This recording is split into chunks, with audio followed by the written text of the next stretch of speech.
If you are looking to optimize your Klaviyo flows and campaigns in order to maximize the retention of your customers, this video is for you. I'm walking you through one of our clients' Klaviyo accounts to show you not a massive store, but what can be accomplished by utilizing Klaviyo for your email marketing and your retention. Bringing it all down, let's get right into it.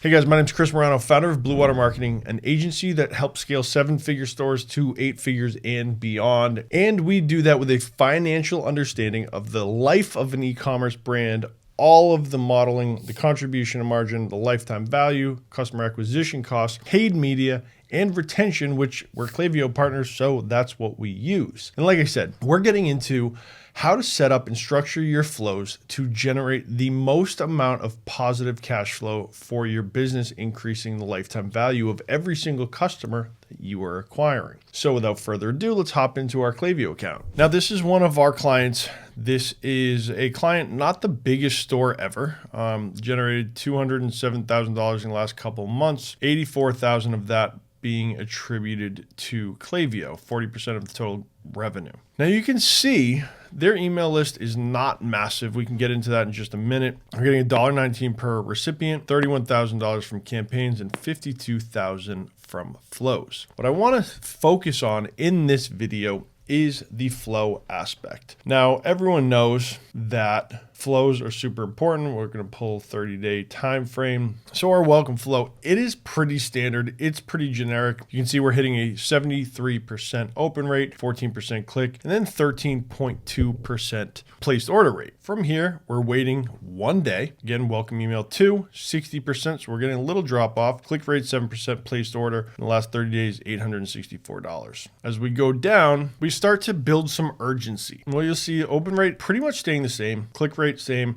placed order rate. What we're working to do is introduce the brand.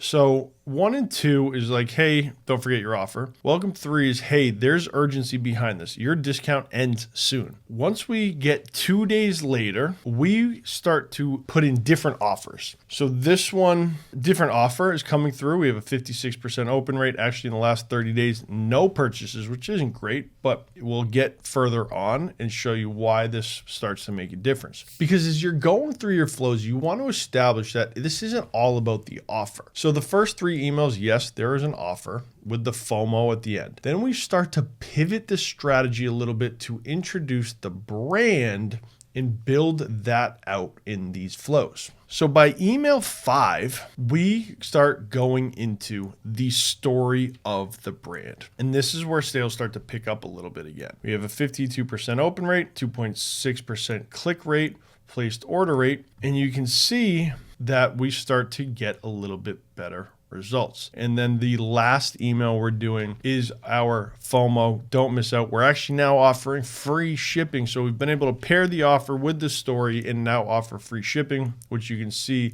we've generated $1,700.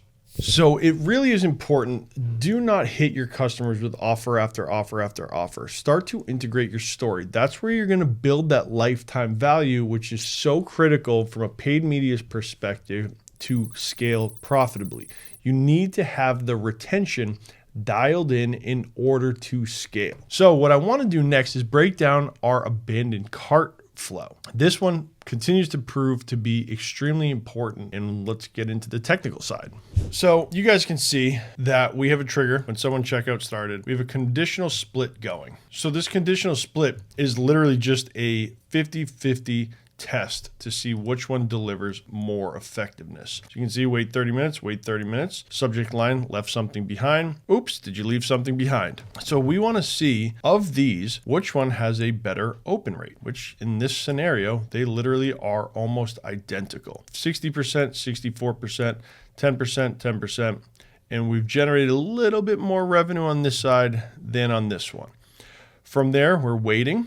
Again, 2 different subject lines, completely testing. You'll see that email 2 here has the same open rate, more or less, but the placed order rate is far better, doubled in this scenario. So if you're not testing your flows like this one, you're potentially losing out, because if you were just sticking with option 1, you would be losing out on $1,600 of revenue coming through your store. So I am a huge advocate for simple tests like this, where there's a direct correlation, 50% split, an A/B test to see which one is driving the most efficiency. And if you're looking to have your Klaviyo built out similar to this, where we're testing all the time for effectiveness, book a call with me. We can go through everything, see where you are with your Shopify brand, see if we might be the great fit to help you scale your store. So going through, then we have another day, 10% off, last call. Again, abandoned cart over here is performing better, a 2.3 placed order rate compared to a 1.6.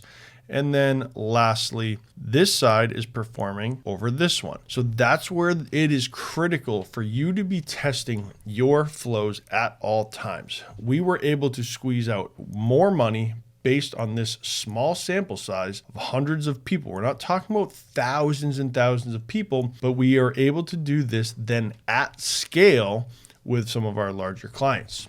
All right, and the last flow that I think is super critical, but a lot of people miss it, is the post-purchase flow. This way you can build rapport, integrate upsells, and nurture the customer to come back and purchase again. So within this, we're looking and we can see for this email, we're actually doing frequently asked questions plus a percentage off. So you can see that we have a 0.7% placed order rate. Not fantastic, but a great open rate. So this is where we're working on the upsells from the first email. Now the trigger is 1 day after the shipment has been delivered. From there, we are going and waiting 3 days, and we're hitting them with just tips. So this is really a helpful tip-based for the product information. We're just giving information away. And you can see our open rate is 71%, and we have a 1% placed order rate at $1,200. So the goal of this email is not actually to sell, but it does well. From there, we're going 4 days, and we have a special customer discount. This one, performance not great, but these post-purchase nurture flows is also where we're asking for reviews. So this discount is applied here, and this discount is in line with whether or not the customer submits a review.